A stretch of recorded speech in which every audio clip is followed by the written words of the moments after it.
ನಮಸ್ಕಾರ ವೀಕ್ಷಕರೇ, ಶುಭೋದಯ. ನಿಮ್ಮೆಲ್ಲರಿಗೂ ಕೆಪಿ ನಂಜುಂಡಿಯವರ ಲಕ್ಷ್ಮಿ ಗೋಲ್ಡ್ಸ್ ಪ್ಯಾಲೇಸ್ ಅರ್ಪಿಸುವ ಬೃಹತ್ ಬ್ರಹ್ಮಾಂಡ ಕಾರ್ಯಕ್ರಮಕ್ಕೆ ಪ್ರೀತಿಯ ಅತ್ಯಾತ್ಮೀಯ ಸ್ವಾಗತ.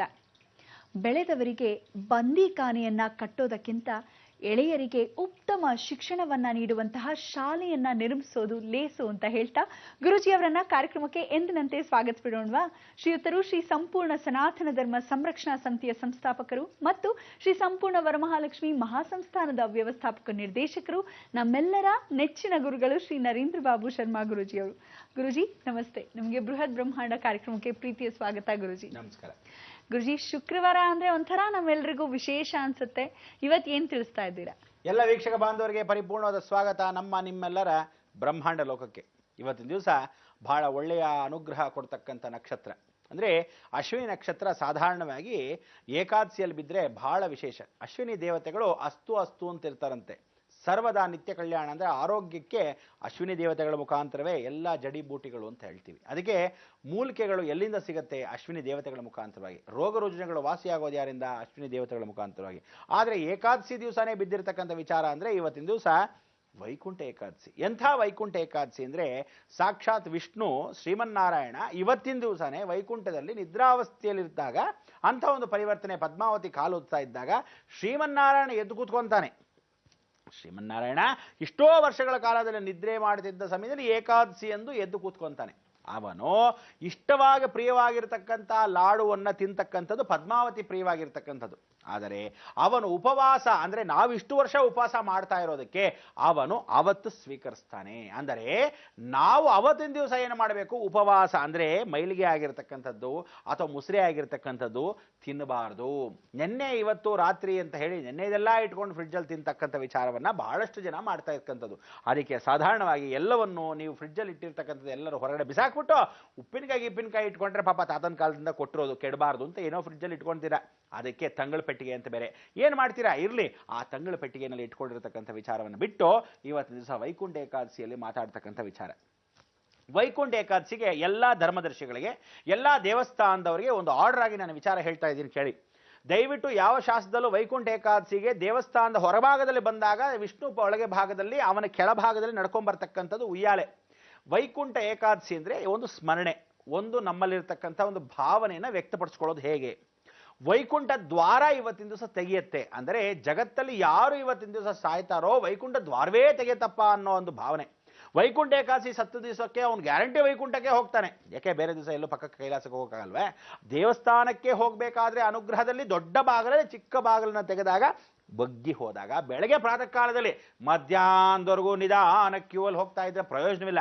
ಅದಕ್ಕೋಸ್ಕರ ಆ ವೈಕುಂಠ ಏಕಾದಶಿ ಪ್ರಾತಃ ಕಾಲ ಬ್ರಾಹ್ಮಿ ಮುಹೂರ್ತದಲ್ಲಿ ನಾವು ವೈಕುಂಠ ದ್ವಾರ ಹೇಗೆ ತೆಗೆಯುತ್ತೋ ಆ ಒಂದು ಪರಿಕಲ್ಪನೆ ಮಾಡಿಕೊಂಡು ಉತ್ತರ ದ್ವಾರ ಅಂತ ಕರಿತೀವಿ. ವೈಕುಂಠಕ್ಕೆ ಯಾವತ್ತೂ ಉತ್ತರ ದ್ವಾರ. ಅದಕ್ಕೆ ಉತ್ತರದಲ್ಲಿರ್ತಕ್ಕಂಥ ಒಂದು ಮನೆ ಬಾಗಿಲು ಯಾರಿಗಿರುತ್ತೋ ಸರ್ವದಾ ಕಲ್ಯಾಣ, ಧನಪ್ರಾಪ್ತಿ, ಖಾಲಿ ಆಗದೆ ಇರೋ ಖಜಾನ. ಅದಕ್ಕೆ ಕಾಂಚನಂ ಕಾರ್ಯಸಿದ್ಧಿ. ಖಾಲಿ ಆಗದೆ ಇರೋ ಖಜಾನಕ್ಕೆ ಬಹಳ ಜನ ಪ್ರಯತ್ನ ಪಡ್ತಾ ಇರೋದು ಜೀವನದಲ್ಲಿ. ಸದ್ಯ ಖಜಾನ ಸಿಗ್ಲಿ, ಖಾಲಿ ಆಗದೆ ಇರೋದು ಆಮೇಲೆ. ಖರ್ಚು ಮಾಡ್ಕೊಳ್ಳೋಕೆ ವ್ಯವಸ್ಥೆ ಮಾಡ್ಕೊಳ್ಳಿ, ಪಿಸ್ನಾರಿಗಳಾಗಬೇಡಿ.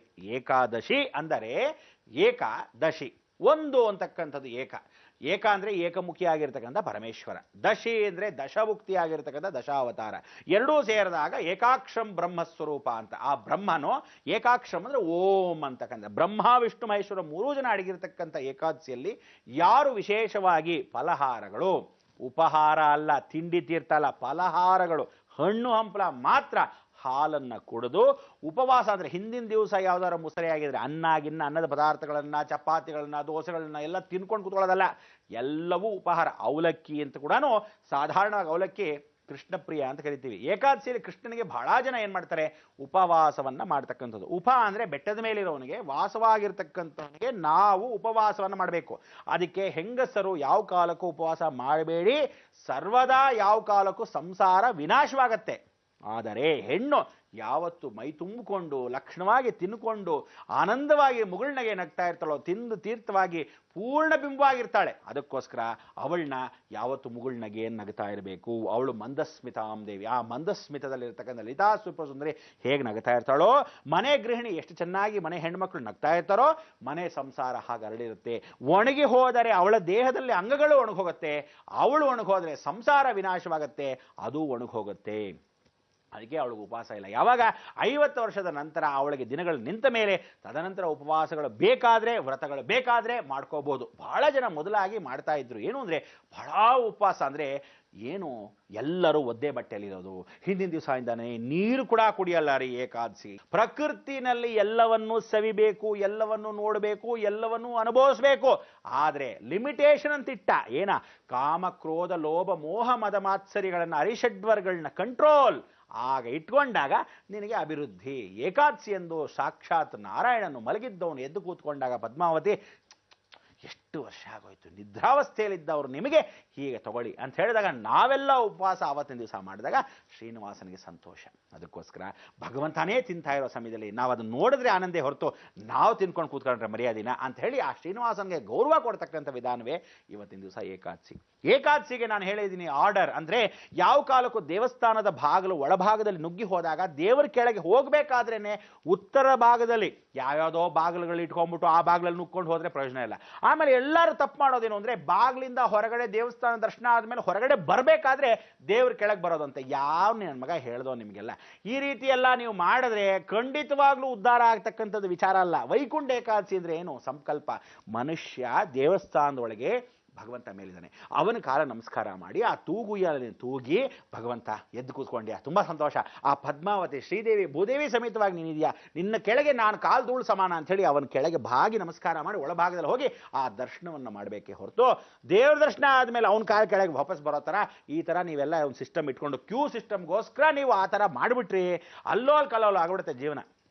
ಯಾವತ್ತು ಹೇಗಿದೆಯೋ ಶಾಸ್ತ್ರ ಅದನ್ನು ಮಾಡೇ ಹೊರತು ಶಾಸ್ತ್ರ ವಿರೋಧವಾದರೆ ಮೊದಲಾಗಿ ತಡೀತಕ್ಕಂಥವ್ನು ನಾನೇ. ಅದಕ್ಕೋಸ್ಕರ ಧರ್ಮಶಾಸ್ತ್ರದಲ್ಲಿ ಹೇಳಿರೋದು ಏನು ಅಂದರೆ ದೇವರುಗಳು ನಮ್ಮನ್ನು ನೋಡಬೇಕು. ವೈಕುಂಠ ಏಕಾದಶಿ ಶ್ರೀಮನ್ನಾರಾಯಣ ನಮ್ಮನ್ನು ನೋಡಬೇಕು. ನಾವು ಅದನ್ನು ನಮಸ್ಕಾರ ಮಾಡಿ ಆಮೇಲೆ ಸ್ವರ್ಗದ ಭಾಗದಲ್ಲಿ ಒಳಗೆ ಹೋಗಬೇಕು. ಬ್ರಾಹ್ಮಿ ಮುಹೂರ್ತದಲ್ಲಿ ಮಧ್ಯಾಹ್ನ 12 ಗಂಟೆಗೆ ಸಾಯಂಕಾಲ ಎಲ್ಲ ಮಾಡಿದ್ರೆ ಪ್ರಯೋಜನವಿಲ್ಲ. ಆದರೆ ಎಷ್ಟೋ ಜನ ವೈಕುಂಠ ಏಕಾದಶಿಗೆ ಸಾಯಂಕಾಲ ಬರೋದ್ರಿಂದ ನೀವುಗಳು ಯಾವುದೇ ಕಾಲಕ್ಕೂ ಒಂದೇ ಆಕ್ಷೇಪಣೆ ಇರತಕ್ಕಂಥ ವಿಚಾರವನ್ನು ತಿಳಿದು ದೇವರುಗಳನ್ನ ನಮ್ಮ ಭಾಗಕ್ಕೆ ನೋಡಿ ನಾವು ದೇವರೊಳಗಿಂದ ಹೊರಭಾಗಕ್ಕೆ ಹೋಗಬೇಕು. ಅದಕ್ಕೆ ಮುಕ್ಕೋಟಿ ದ್ವಾದಶಿ ಅಂತ ನಾಳೆ ಬರುತ್ತೆ. ಅಂದರೆ ಸಾಕ್ಷಾತ್ ಪದ್ಮಾವತಿ ಸಮೇತವಾಗಿ ಶ್ರೀದೇವಿ ಭೂದೇವಿ ಸಮೇತವಾಗಿ ಅವನಿಗಿರ್ತಕ್ಕಂಥದ್ದು ಸಾರಂಗ ನಾಯಕಿ ಅಂದರೆ 5 ಹೆಂಡತಿಯರ ಸಮೇತವಾಗಿರ್ತಕ್ಕಂಥ ಶ್ರೀನಿವಾಸ. ಅವನು ಹೇಳಿರ್ತಾನೆ, ವಾಗ್ದೇವಿ ಆಗಿರ್ತಕ್ಕಂಥ ವಾಗ್ಮಿ ಆಗಿರ್ತಕ್ಕಂಥವಳು ನಾನು ಯಾವ ಕಾಲಕ್ಕೂ ನೀನು ಸೀತೆ ಅಂತ ಹೇಳಿದ್ಯಾ, ಆದರೆ ಆ ಸೀತೆಗೆ ನಾನು ಮರೆ ಮಾಚಿದ್ದಾಗ ಅವಳು ಶ್ರೀದೇವಿ ಅಂದರೆ ಭೂದೇವಿ ಆಗಿರೋಳು ಮತ್ತೆ ನನಗೆ ಮದುವೆ ಸೇರಿದಾಗ ಶ್ರೀನಿವಾಸ ಕಲ್ಯಾಣ ನಂತರ ಏಕಾದಶಿ ಎಂದು ನೀವು ಬಂದು ಎಲ್ಲ ಪತ್ನಿಯರು ಸೇರಬೇಕು ಅಂತ ಒಂದು ಅವಕಾಶ ಮಾಡಿಕೊಟ್ರು.